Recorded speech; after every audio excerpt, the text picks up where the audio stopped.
Hello everybody and welcome to this video. It's another in the 100% full mark exam answers series. Today we are looking at an answer for English literature. It was sent in by BBG Academy and it is the work of Joe Armitage. As you can see here, Joe got full marks, 64 out of 64 in his paper 1. He also got full marks in paper 2. We'll be looking at that in upcoming videos. So give this video a like if you like this sort of content.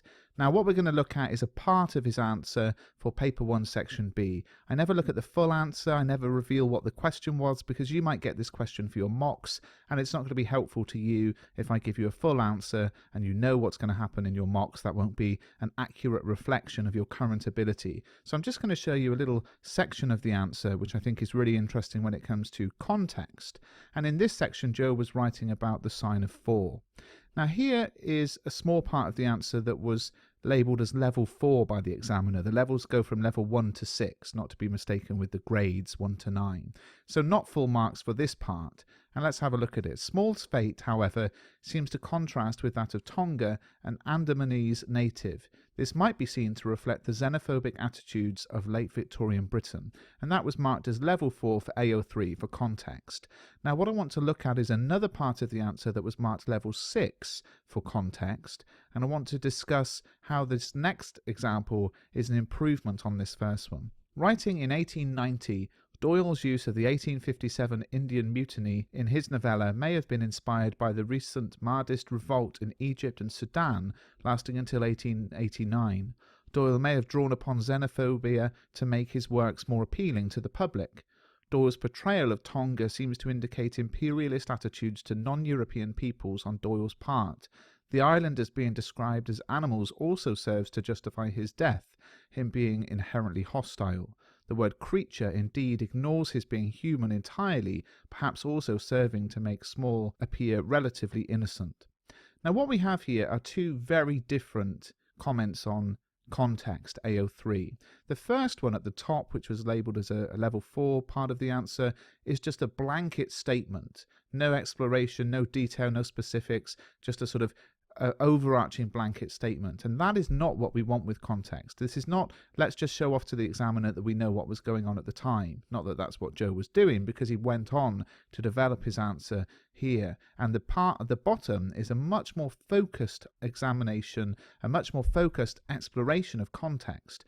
It specifically zooms in on one tiny thing, the 1857 Indian Mutiny, and then explores how attitudes to non-European peoples is an important part of this text. So that part on the bottom was labelled as level 6. And one of the things that's great about AQA is that to get full marks, you don't have to have every single paragraph of your answer be a level 6 paragraph.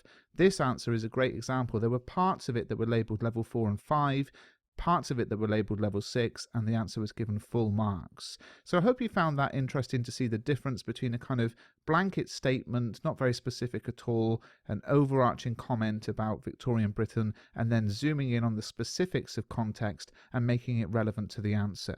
The second example I want to look at is a level 6 demonstration of AO2 language analysis, and this is exploring how Tonga is described as a savage creature. The zoomorphism of Tonga might be seen to contrast with that of Holmes as a bird of prey, eager, aquiline face.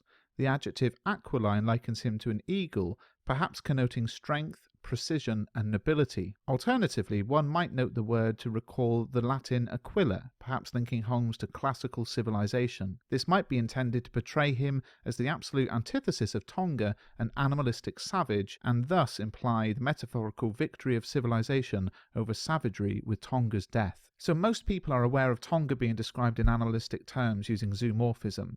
But what this student has done, what Joe has done here so brilliantly, is said, well, that's how Tonga is described, but let's look at how Holmes is described. Let's look at the contrast between the two and draw our own conclusions from that. And that is a very sophisticated form of analysis, being aware that every single quote you look at doesn't work in isolation. Can you compare that quote to another quote in the text? Is it possible to compare the presentation of one character to the presentation of another character, or perhaps look at how characters are changing over time as the text progresses? A really sophisticated piece of language analysis, and of course it gets level 6. It's part of the full marks answer. If you found this video useful, please do subscribe to the channel. If you'd like more full marks exam answer analysis, do give this video a thumbs up, and on the screen you can see the playlist linked where I go through other full marks answers. Thanks for watching.